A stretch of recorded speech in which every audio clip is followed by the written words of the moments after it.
The Big Ten will once again play for a national championship. Oregon or Indiana? Who advances? Ohio State did not. All that and more on today's Locked On Big Ten Squad. You're talking ball with the Big Ten Squad, sponsored by Game Time.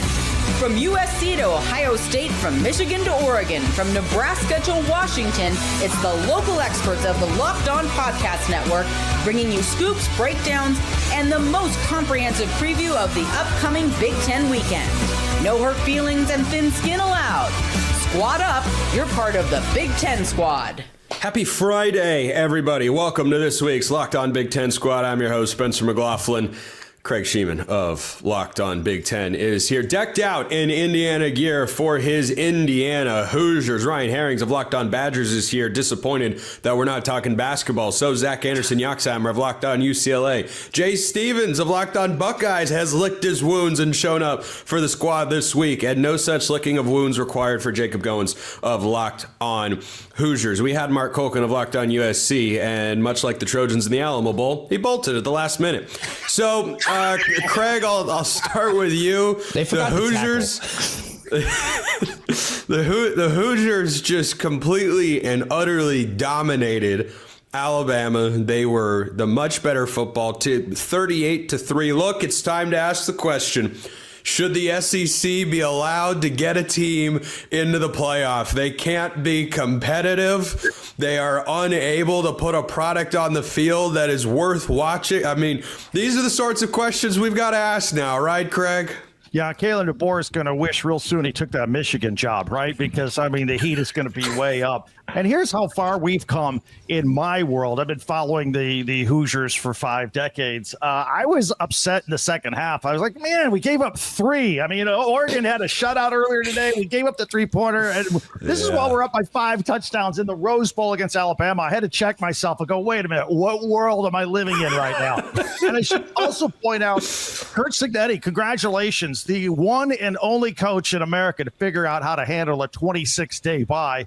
He's the first one out of 8 total coaches to figure it out. So congratulations to him. He is the best coach in America. It's actually 8 total games and 7 total coaches because Kirby Smart got bit by that twice in a row, which is hard to believe. You said Kalen DeBoer had some regret. Roman Tomashoff of Locked On Huskies is here.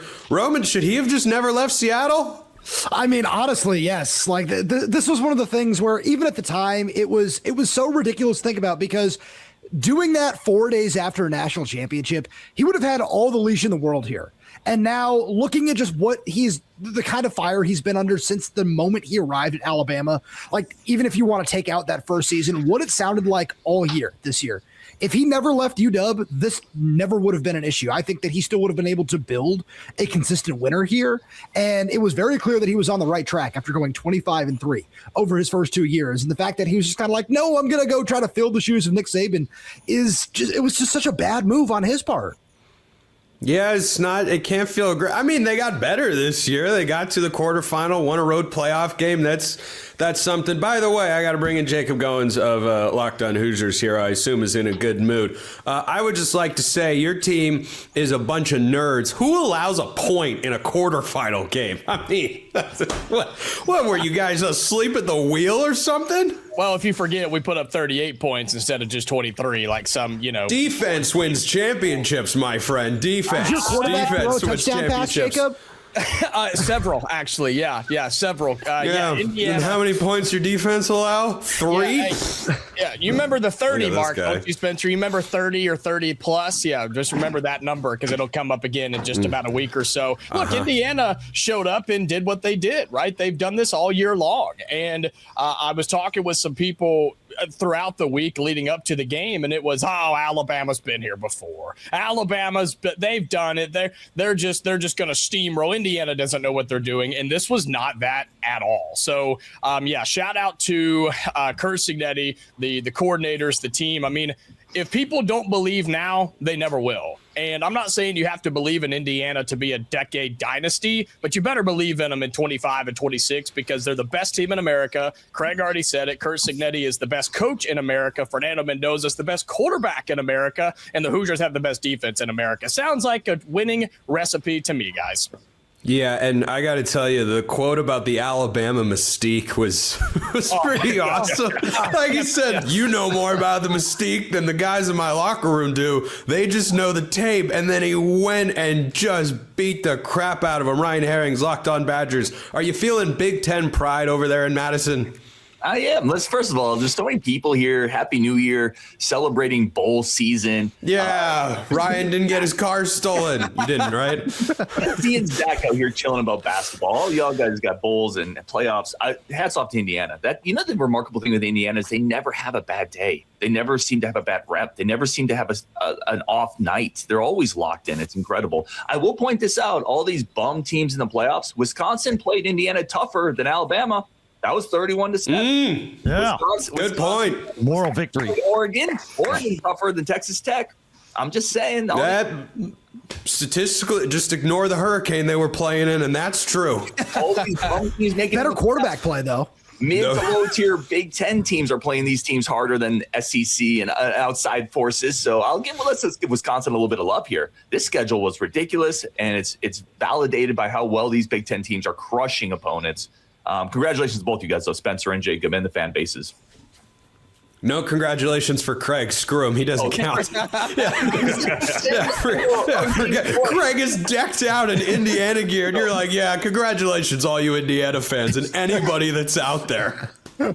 Craig just doesn't exist. Mark Holken, Locked On USC. Tough one in the Alamo Bowl. I mean, TCU did have their backup quarterback, so, you gotta give credit to how tough that matchup was. But that defensive coordinator search, Mark, who's it going to be? So as one of the 2.5 people here in this room that has actually experienced a national championship, kudos to Indiana. What I am seeing from them, that reminds me of, and I know USC didn't actually win the national championship in 2008 because of the BCS, but that looks like the USC team from 2008. That defense is freaking amazing. And the offense just does what it needs to do because the defense is going to win the game for them, bottom line. To your question, Spencer, I think everybody feels the same way that Pete Kwiatkowski is the first man up for that job. From my understanding, he wants the job, and I don't think finances are going to be an issue. Now, if that doesn't come to fruition for whatever reason, I've given Chad Bowden permission to go knock on Brian Haynes' door and not leave until he comes back with him as the defense coordinator. You better stop right now, Mark. You better stop. No, I'm reaching that into existence.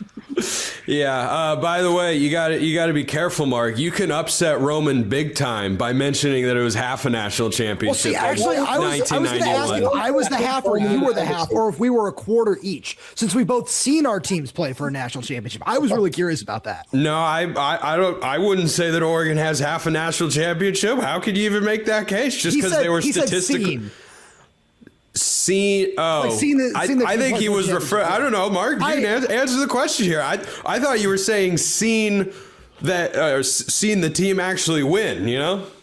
What year were you born, Roman? 1997. Oh, great year. There's only 2. The team that will not be winning a national championship is the UCLA Bruins. I thought they had it. Thought they were going to do it. No, Zach, you're going to have to wait. Jay Stevens, what in the world just happened? I don't know what happened. That was the worst O-line play I've seen from Ohio State in the Ryan Day era. It was horrible. I have never seen guys at Ohio State literally get ran through their chest. And it's multiple guys that can't block. I get the running back trying to pick up a blitzing linebacker, and that one happened, but they got ran through the entire game. And I'm not even going to say like the layoff was an issue. They weren't going to beat them if they had a week to prepare. If it was week 14, week 15, they weren't beating Miami. Miami was more violent. They were more physical. Ryan Day says, trust your preparation. Clearly, they weren't prepared to play that day. They're lucky they only lost by 10 points. That was a horrible performance. It's time to ask the question, does Mario Cristobal live rent-free in Ryan Day's head? He's 2-0 all time. 2-0 all time. I mean, Yeah, I don't even know what to make of that. It's just a fact. Anyway, Zach Anderson-Yoxsimer, I'm sure you've been watching all these games. Clean haircut, by the way. Ron Swanson approved down there. How do you feel about Big Ten football right now and your new head coach, Bob Chesney? Pretty happy about Bob Chesney. You know, we've been talking more football than basketball on the show, so that's surprising in the middle of basketball season. But in terms of the Oregon game, we slept through that. Enjoyed the Rose Parade. You know, they should move the game back to 2. I don't know how you feel about that, Mark. Then we have the likes of Indiana treating Alabama like they were playing UCLA, right? In the Rose Bowl game. That's how I felt. It's like, oh, Alabama looks like UCLA playing Indiana. So that's how good Indiana is. That's how I felt 2 years in a row against the Hoosier buzzsaw.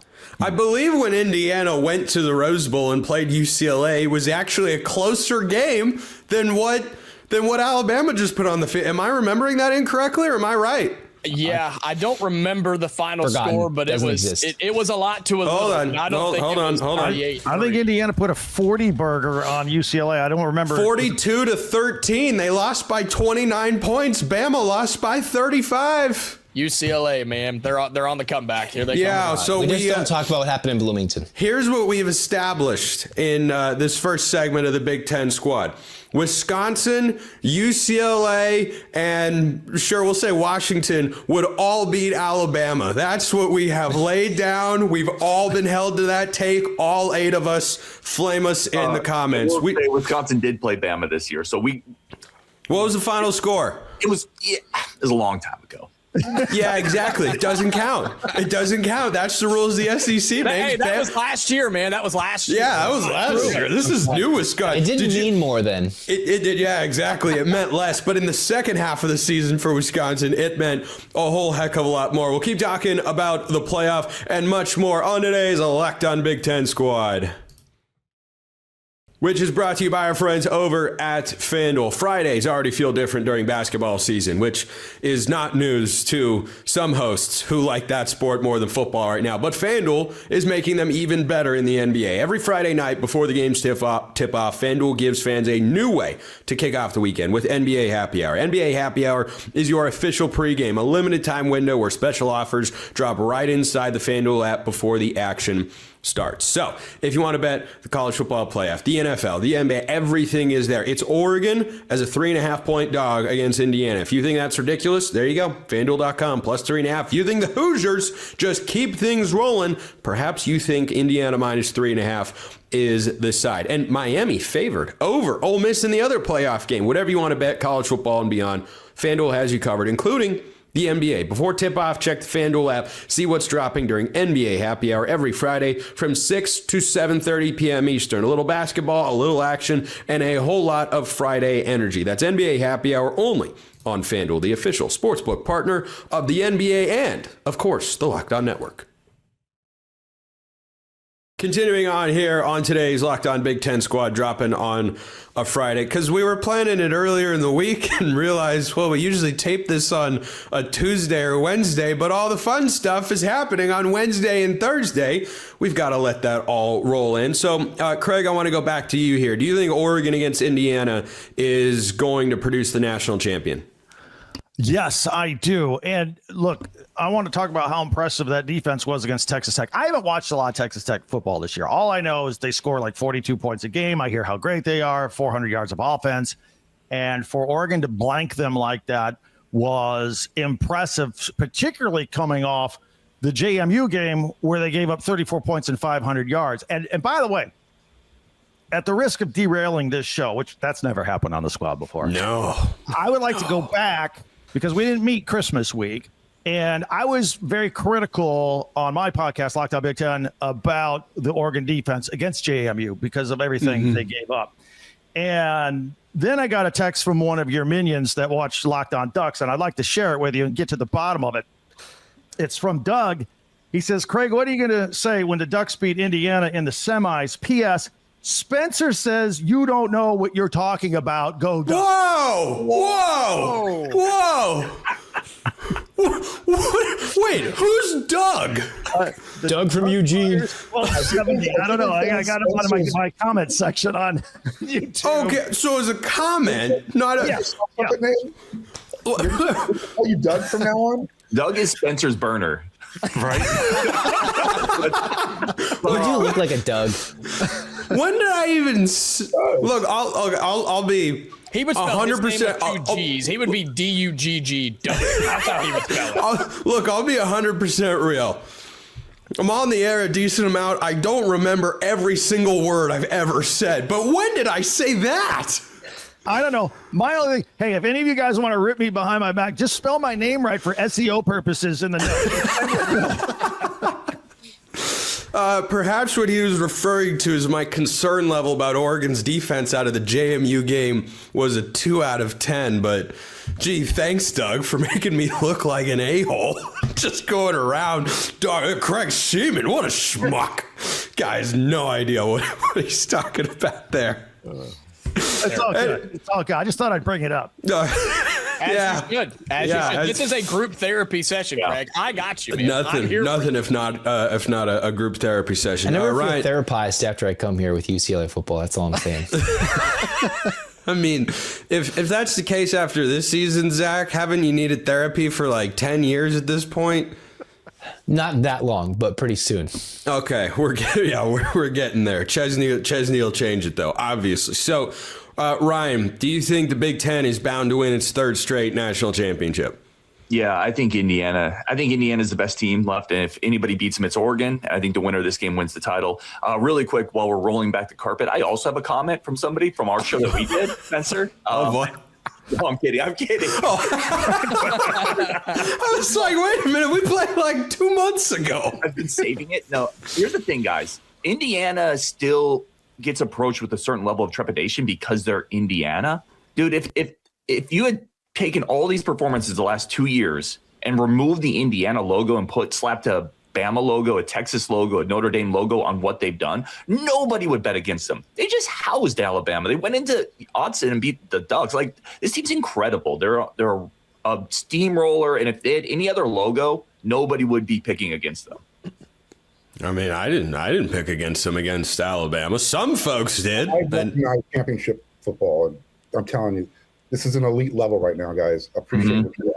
Mark has seen a lot of football in his day. That is true. Perhaps more than than the rest of us combined, due to certain factors that shall go unmentioned on this particular program. Goins, how do you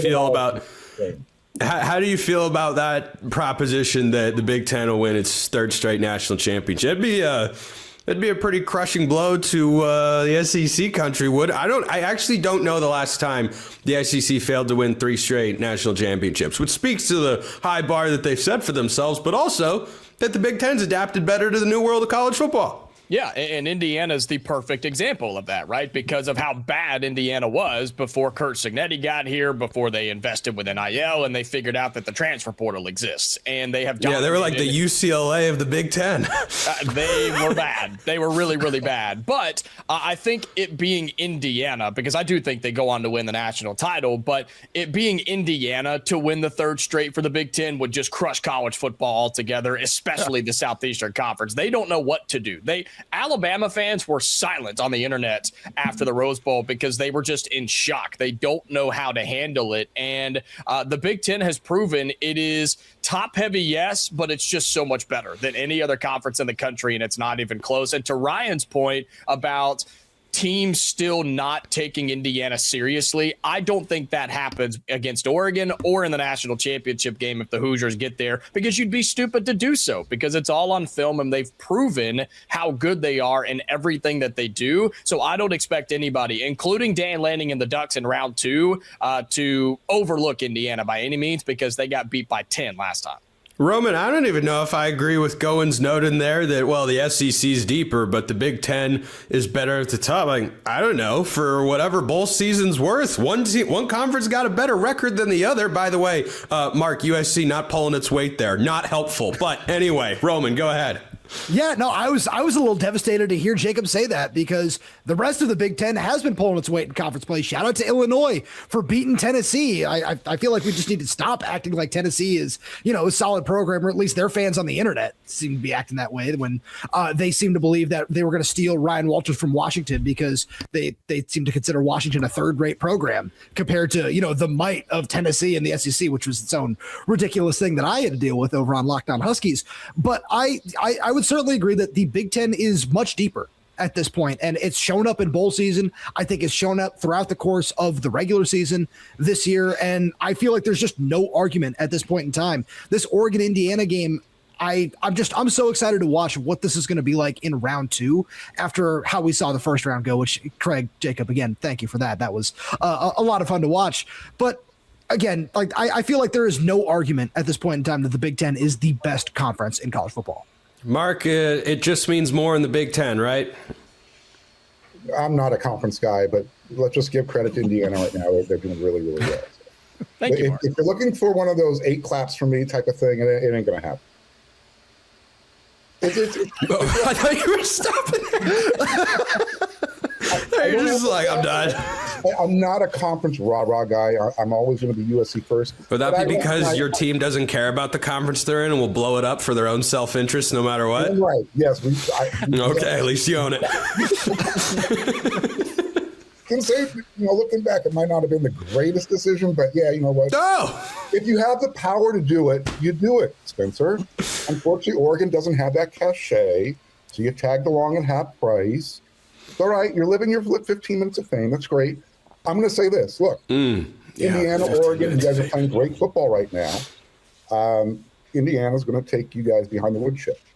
Okay. Well, the 15 minutes of fame has been going on for quite a while as they've won a Big Ten championship and then gone to the national semifinal in the last 2 years. But don't worry, I'm sure Lincoln Riley will get to the playoff by 2030. Just keep going. It's funny. I could drown him out with because I have an actual mic and he doesn't. I could do this for 10 minutes, man. I might never stop. Yoxsimer, do you think Bob Chesney is the new Curt Cignetti? Is that the optimistic look at UCLA football?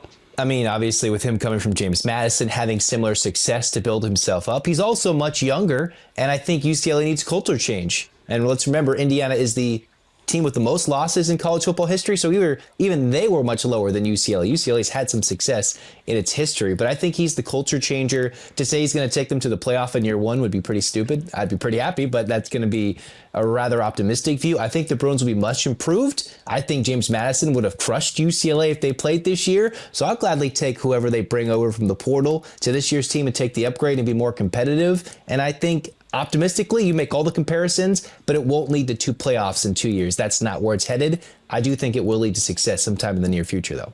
Hey, if you'd said that Curt Cignetti was going to take Indiana to the playoff in year 1, you would have been crazy. Yep. I didn't Google him.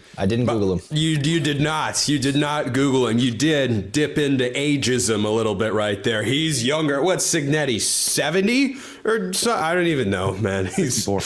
He's 6. Oh, okay, whatever. 64. He's just got that look. Does he have the best expression of any coach in this conference?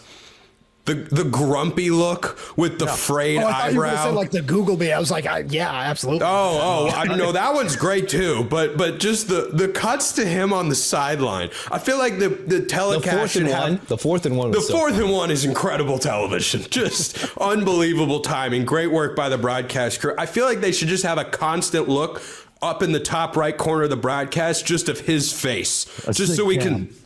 Yeah. Yep. The Sig Cam. That's great audio, by the way.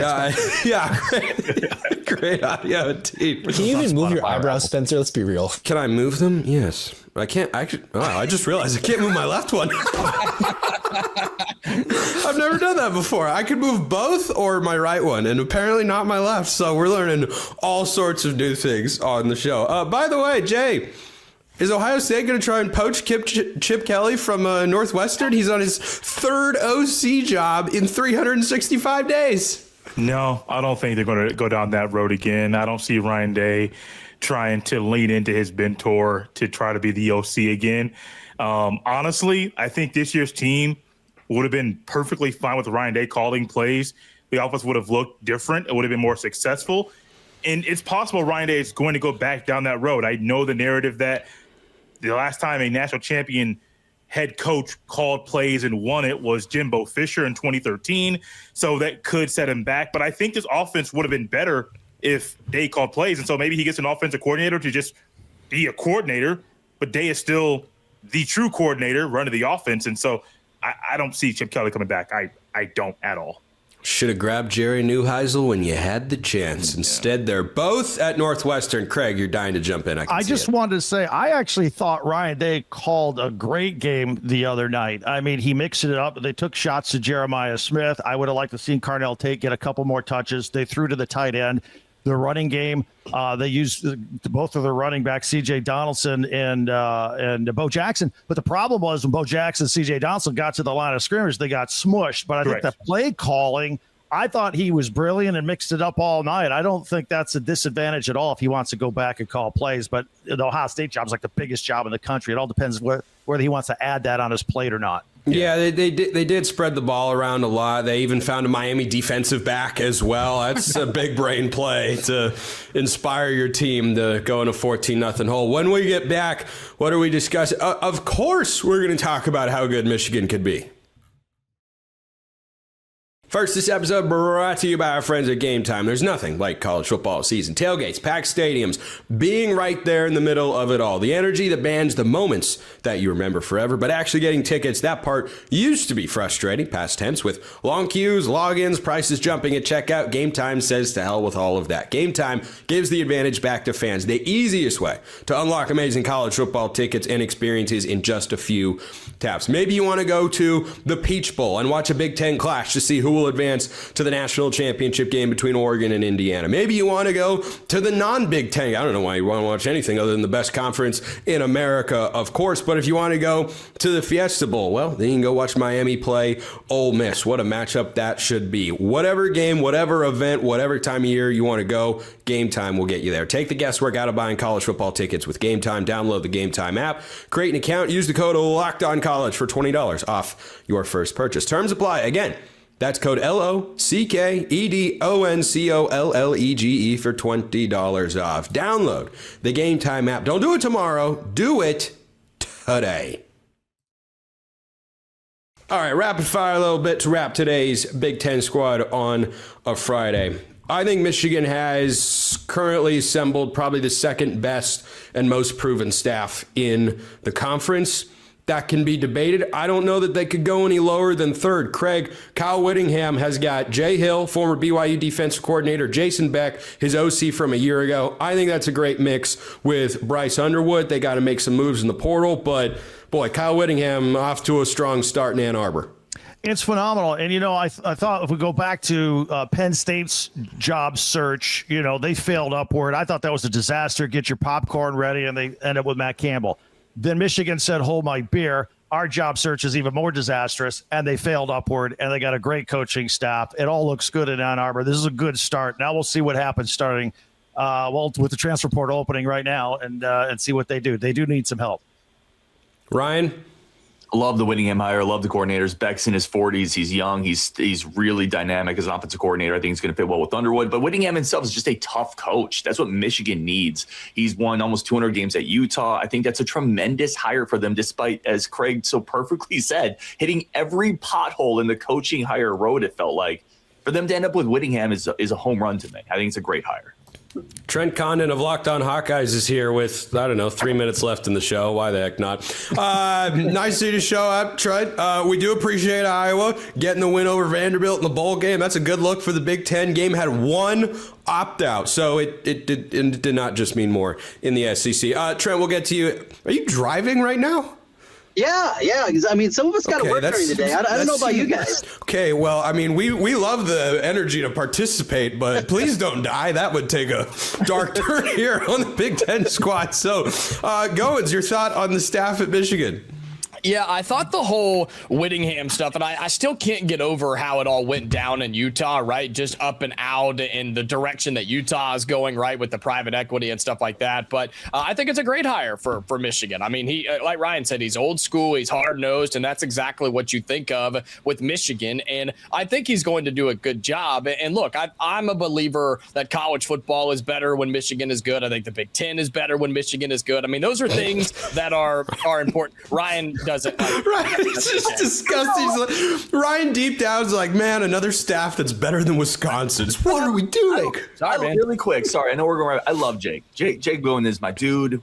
He's awesome. But like, who cares if the idea that the sport is better when a Michigan is good? Like, the sport has never seen higher ratings than this year, and Michigan sucked. I mean, they didn't suck, but my like this no, Wisconsin sucked. My point is, the sport moves on regardless of who's good or not. Like, it does, but that's true. I just think Michigan. I mean, it just has the games like, again, Michigan, Ohio State. Not that it needs a bigger, aura to it, but when Michigan is a top 5 team and Ohio State's a top 5 team, and you got another team competing for a national championship in the Big Ten. I mean, it may sound crazy, but that's just kind of how I feel. I am more of a conference guy. That's because you are crazy, and we all know it. Jay, does Kyle Whittingham scare you?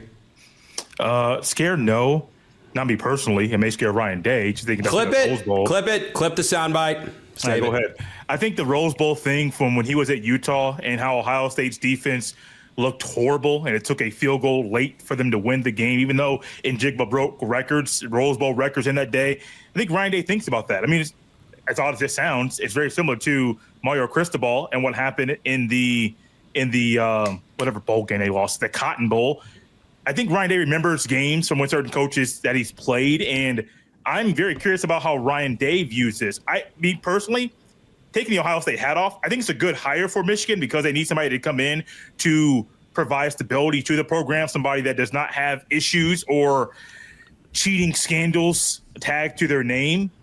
But I think for the Ohio State side, they better figure out stuff on the interior, because if they don't figure it out, that game Thanksgiving weekend could be ugly. By the way, your hat is still on, but we'll leave that. We'll leave that as it is. Trent, care to weigh in on the Michigan staff for your one and only thought here on the squad? Yeah, I think I have questions. I think more questions, and certainly, and I haven't heard all your guys' takes at this point in time. But Whittingham, he's going to lie on the injury report. We know that already, and it's going to be different for him on this front. Let's just hope that Bryce Underwood, if he does stick around, that he's not banged up, because that is going to be very difficult for us degenerate that are jumping on our FanDuel app and trying to figure out how to bet on Michigan in this one. But it's very simple for Whittingham. When he doesn't have a quarterback, his teams aren't very good. Now that kind of goes with everybody to a certain degree, but I have some concerns on this one. I don't think it's the home run that a lot of people are equating. I think it'll be solid, it'll be good, but elite, that's what Michigan wants. I don't know if it'll be elite under Whittingham. Roman, thoughts? Yeah, I kind of have to echo a couple of things that Trent said, where I think this is a really nice, stable hire. He's going to give you a high floor, but I'm very curious to see if he's going to do anything about the ceiling, because we know that Michigan's ceiling is national titles, but I'm kind of not completely sold on that with Kyle Whittingham. Yeah, he's 11-6 in bowl games, but can anyone tell me the last bowl game that Kyle Whittingham won? Yeah, it was the dang it. I know this, but I don't. Give it to us. Dang it is not a bowl. I'm sorry. There's a Cheez-It bowl, but not a dang it bowl. It's the 2017 Heart of Dallas Bowl. He has not won any of the real big games, if you want to throw the Alamo Bowl into that sorry mark with USC. The last 2 Rose Bowls have certainly not gone his way. I'm very curious to see if he can actually get over a true hump and win some bigger games at Michigan. Yeah, tough record. A lot of them. Tough record in some big games, but Mark, he's got a Pac-12 championship to his name. You remember that one at all? So Michigan, at least he's not a Michigan man, which is, I guess, a good thing in this day and age. He's a solid hire. I think his 2 coordinators are really going to help. One thing Whittingham is not is a quarterback coach, so it'll be interesting to see how they develop Bryce Underwood if he's sticking around, and then going forward, what kind of quarterback you bring in, because that's really been Michigan's Achilles heel is they are still playing that boring brand of football, and Whittingham typically can get the most out of what he has, but he's going to have a lot more at Michigan than he's had at Utah. Can he take it? Can he get off that step that's at the very neck? Second from the top. He now needs to find out, can he stand at the top of the ladder? Yoxsimer, make like John Denver and take us home. I mean, hey, if the Michigan job was still open and Kalen DeBoer after New Year's Day was still available and that became a real thing, that would have been really exciting. But I think Kyle Whittingham stabilizes. I would like to see Kyle Whittingham have more success on a national level. I think he's done a fairly good job at Utah, can bring that to Michigan. But I think Kalen DeBoer would have been a lot more exciting if they could have solidified that one. We end the squad show there with a rare sane thought from Zach Anderson-Yoxsimer. We had Craig Shemon, Locked On Big Ten, Ryan Herrings, Locked On Badgers, Jacob Goins, Locked On Hoosiers, Jay Stevens, Locked On Buckeyes. For a moment in his car, still safely driving, Trent Condon, Locked On Hawkeyes, Roman Tomashoff, Locked On Huskies, Mark Colkin, Locked On USC, and of course, Zach Anderson-Yoxsimer of Locked On UCLA. I'm Spencer McLaughlin from Locked On Wherever. Appreciate everyone listening. We'll see you next time. Until then, hope you all have a wonderful rest of your day.